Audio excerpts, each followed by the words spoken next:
dalam tubuh kita itu ada segumpal daging. Ya benar baik. Kalau segumpal daging ini baik, maka insya Allah yang lain juga baik.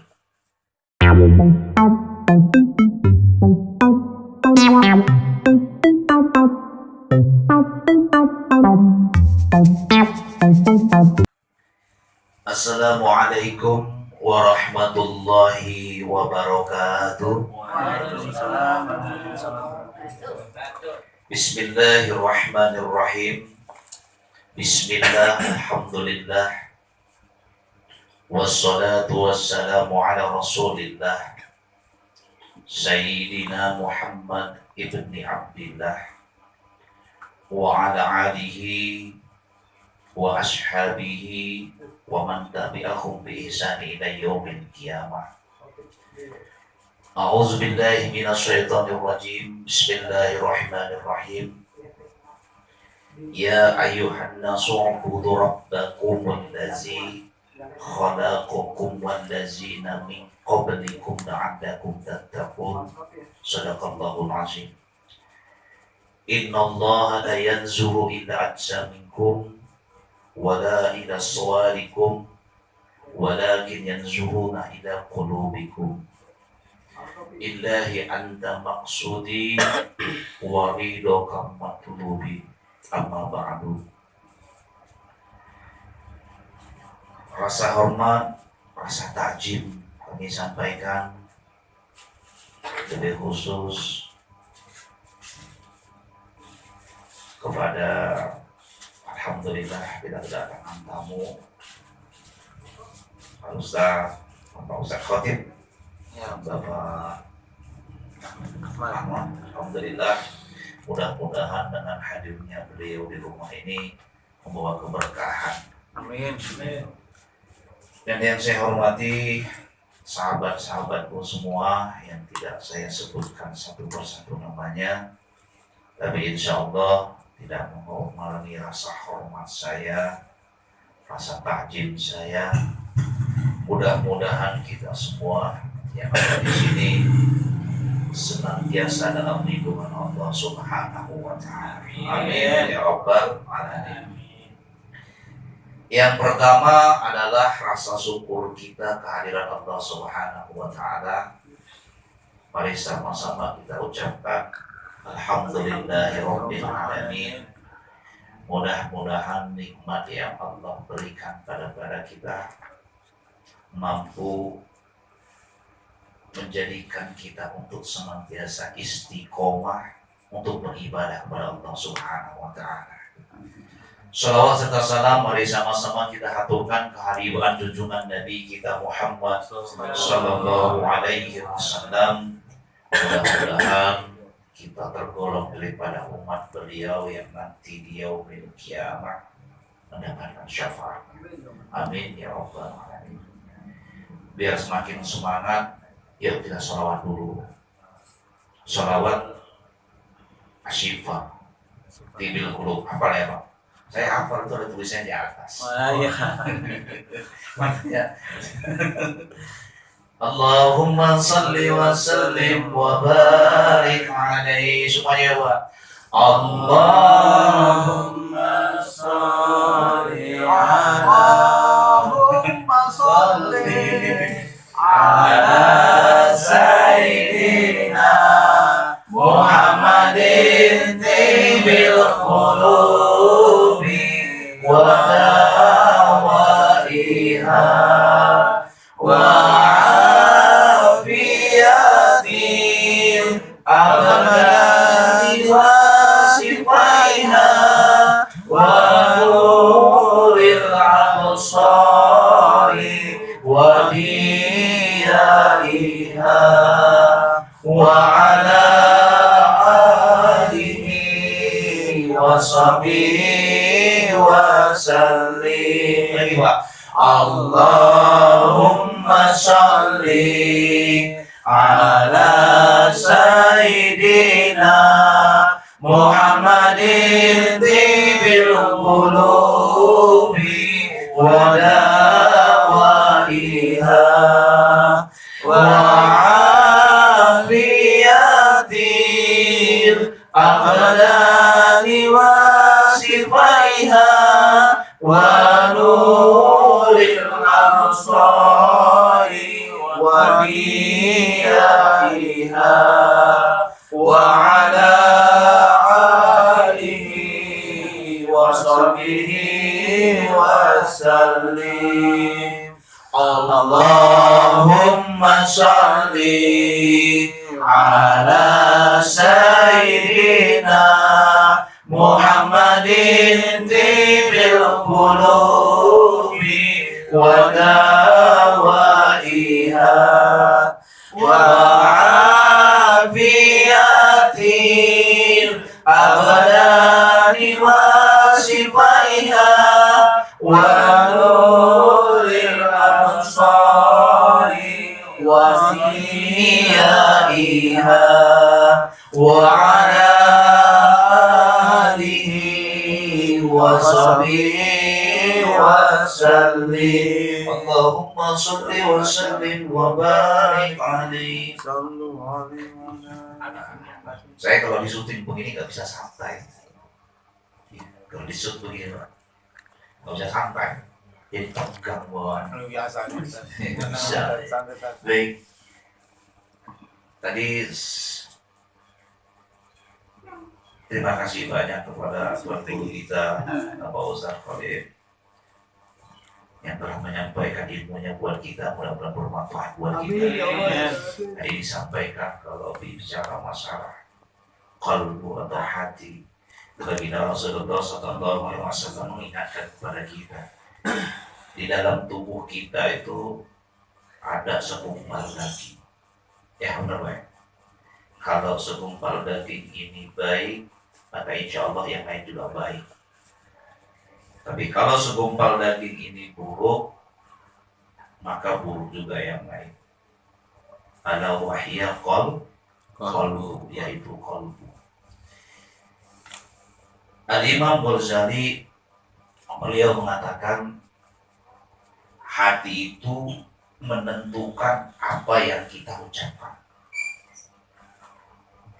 Hati itu menentukan apa yang kita pikirkan. Hati itu menentukan apa yang kita lakukan. Ingat masih Pak? Apa tadi? Yang pertama, hati itu. Nah ini udah masih jam segini udah kagak mudeng. Nah, kalau gue ngoceh, gue sana gue mari kagak mudeng.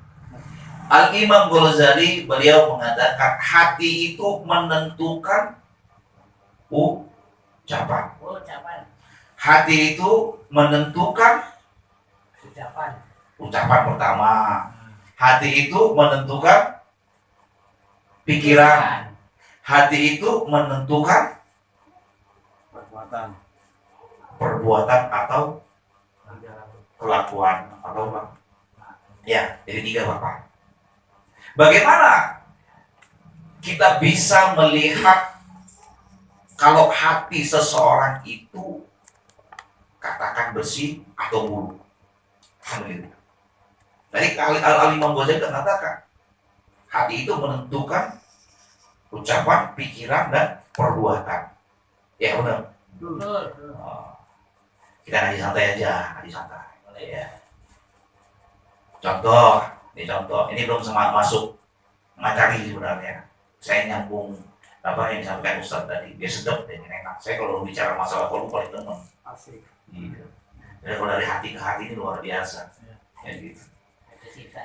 Contoh, saya dengan Bapak Parno ngobrolin siapa lo? Ahmad. Bapak Ahmad. Saya bilang, Pak Parno bilang ke saya, nyampain ke saya, Ustaz, kenapa tuh? Saya ngomong ke dia lah, gak enak, itu saya yang jelek, saya namanya jelek lah. Yeah. Nyampain ke saya bilang Pak Parno, ono Pak Ahmad, ya kan? Kemarin baru beli mobil Pajero. Amin. Wis amin aja dulu. Amin. baru beli mobil Pajero, kalau bahasa Sundanya anyar tuh mobil. Kita ngomongnya santai aja Pak ya. Saya nyampaikan begitu ke Pak Parno. Pak Parno jawab, wah iya masih ya Ustaz. Mana mungkin, kata beliau. Saya tahu benar Pak Ahmad itu keuangannya bagaimana, keadaannya bagaimana. Mana mungkin beliau itu bisa beli mobil Pajero. Jangan-jangan nih, jangan-jangan itu dia bisa beli mobil Pajero hasil korupsi. Jangan-jangan kalau nggak hasil korupsi dapat undian, kan gitu. Nah, saya tanya balik ke Bapak, ini orang pada kemana tadi nih? Hadir. Sini Pak, melongok sini Pak, sini enak nih. Saya kalau ngobrol tuh, saya kalau ngaji di rumah ini enaknya kayak ngobrol. Nah, saya tanya ke Bapak semua, mohon maaf. Jawaban Pak Parno tadi menunjukkan hatinya buruk atau baik? Buruk. Ya nggak usah ragu-ragu jawab. Ini contoh, bukan Pak Parno yang buruk, bukan. Buruk. Contoh. Itu udah dijawab dan. Hah? Ngomongnya Mas Parno. Buruk. Cek satu, iya. Jawaban Pak Parno atas pertanyaan tadi itu buruk atau baik hati? Buruk. Buruk katanya Pak Parno. Kalau ada Pak Parno ya buruk. Buruk. Cek satu. Cek satu. Masih. Jadi jawaban Pak Parno itu menunjukkan hatinya yang buruk. Maka tadi dikatakan oleh Al-Imam Al-Ghazali, hati itu mencerminkan atau menentukan ucapan kita, perbuatan kita, benar kan? Perbuatan kita dan pikiran kita. Tapi kalau sebaliknya, ketika saya sampaikan Pak Parno, mau Pak Ahmad beli mobil Pajero, kemudian dia mengatakan, alhamdulillah, wajarlah. Kenapa? Pak Ahmad itu orangnya baik, suka sedekah. Walaupun hidupnya sederhana, tapi ketika ada tetangga yang dalam kesulitan, beliau mau membantu. Kalau ada teman saudara yang sakit, beliau mau menjenguk. Wajar, kan begitu. Allah kasih rezeki kepada beliau. Ngajinya bagus. Orang ngaji dan pada pulang dia masih ngaji sendiri, kan gitu. Orang belum aja dia udah sholat duluan, kan gitu. Contoh saking apa? Saking luar biasanya, kan gitu. Wajar. Nah, kalau kalimat itu keluar dari lisan seorang Bapak Parno, kira-kira hatinya menunjukkan buruk apa baik? Baik. Nah, baik apa baik? Baik. Ipas Pak Parno. Nah, jadi tergantung bagaimana Bapak menyikapi, menjawab pertanyaan tadi, kan gitu. Ya kan? Jadi itu. Jadi cermin apa? Hati kita itu bisa kelihatan dengan apa yang kita ucapkan, apa yang kita pikirkan, dan apa yang kita lakukan. Kalau perbuatan kita masih mencerminkan suatu kemaksiatan, dengki dengan orang, maka coba belajar dongkrak, belajar bersihkan hati ini. Karena apa? Kolbu ini menentukan. Kalau buat saya kolbu ini menentukan. Tadi kan dikatakan Nabi yang pulang, bukan saya. Saya nggak sebutin Arabnya ya, panjang. Kadang-kadang saya suka lupa. Ya, ala wa inna fil jasadi mudghatan iza sholahat sholahal jasadu kulluhu wa iza fasadat kulluhu ala wahiyya qalbu. Tersebut juga jadinya. Itu di dalam diri kita ada sumber daging. Apa itu mau lewat kali mobil Pak ya? Lanjut. Iya. Karena itu mari kita sering-sering melatih atau introspeksi diri untuk melebur daripada karatnya hati ini. Kalau ada rasa ngelihat tetangga, kemudian ada rasa nggak suka, itu tanda hati ini masih kotor. Kan gitu. Tapi kalau melihat tetangga senang, melihat tetangga bahagia, kita juga senang, bersyukur kepada Allah. Malah kita doakan mudah-mudahan baiknya dia rezekinya yang sekali dilipat bukan terlipat kepada kita, itu baru hatinya haji. Nah setelah itu coba jangan pernah berpikir, jangan pernah menganggap diri kita itu paling suci, karena yang tahu suci atau tidaknya itu cuma Allah. Benar nggak? Benar itu kalimatnya ini. Fala tazakku anfusakum wa a'lamu biman ittaqa. Jangan pernah menganggap dirimu itu suci. Yang tahu takwa atau tidaknya kita Allah. Kita yang perlu yuk berbuat baik aja. Jadi orang baik. Jangan pernah merasa baik. Iya benar ya, Pak? Jangan pernah merasa diri paling baik. Jangan. Karena yang tahu baik atau tidaknya kita cuma Allah Azza wa Jalla. Kan gitu. Hadirin jamaah yang dimuliakan oleh Allah Subhanahu wa taala. Saya mengutip dari Syekh Al-Imam Syakib Al-Balkhi. Beliau mengatakan ada 3 perkara yang sering diucapkan oleh kita seorang hamba. Mudah-mudahan 3-tiganya kelar. Mudah-mudahan. Kata beliau yang pertama, kita sering ya mengatakan bahwasanya kita adalah hamba Allah. Benar nggak? Sering nggak? Gue ini hamba Allah. Tapi kata Al-Imam, perbuatan kita, kelakuan kita tidak mencerminkan sebagai hamba Allah. Itu kata beliau pertama. Maksud nggak? Paham nggak? Paham. Kita sering ngaku, sering mengatakan bahwa kami ini adalah hamba Allah, aku ini hamba Allah, tapi perbuatan saya yang kirawan tidak mencerminkan sebagai hamba Allah. Kalau kita mencerminkan sebagai hamba Allah, maka kita tahu tujuan kita diciptakan oleh Allah Subhanahu wa taala. Betul? Untuk apa Allah menciptakan kita, kita tidak tahu. Itu urusan Allah. Tapi tujuan Allah menciptakan kita, tujuan kita dihidupkan di muka bumi ini adalah wa ma khalaqtul jinna wal insa illa liya'budun. Untuk taat ke Allah. Diciptakan manusia, diciptakan jin sebagai makhluk di muka bumi ini adalah untuk sujud dan taat kepada Allah Subhanahu wa taala. Maka kita orang hidup kudu paham, kudu ngerti apa tujuan kita sebenarnya di dalam kehidupan dunia ini. Kalau kita tahu tujuan kita, maka halangan dan rintangan menuju perjalanan kita kepada Allah Subhanahu wa taala akan terasa ringan. Benar nggak? Kalau tahu tujuannya. Apa tujuan kita? Ilahi anta maksudi wa ridhoka matlubi. Tujuan kita adalah mencari ridho Allah Subhanahu wa taala. Ini nyala kagak sih? Nyala kan. Sengaja kali saya. Iya. Oh, kan. Saya kan begitu, Pak. Ini kalau mau pelan-pelan potong tinggi emosinya. Semangat ya. Sakit semangat ya begitu. Tujuan kita adalah mencari ridho Allah. Itu paling utama.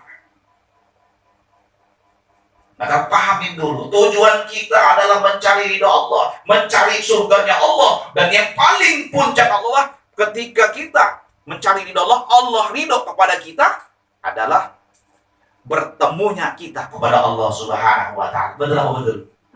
Betul. Itu yang kita harapkan. Tidak ada nikmat yang luar biasa, tidak ada tujuan yang luar biasa adalah seorang hamba nanti di yaumil akhir bertemu dengan Allah Subhanahu wa taala. Amin. Iya, Pak. Ya, Masya Allah. Apa lagi? Maka kalau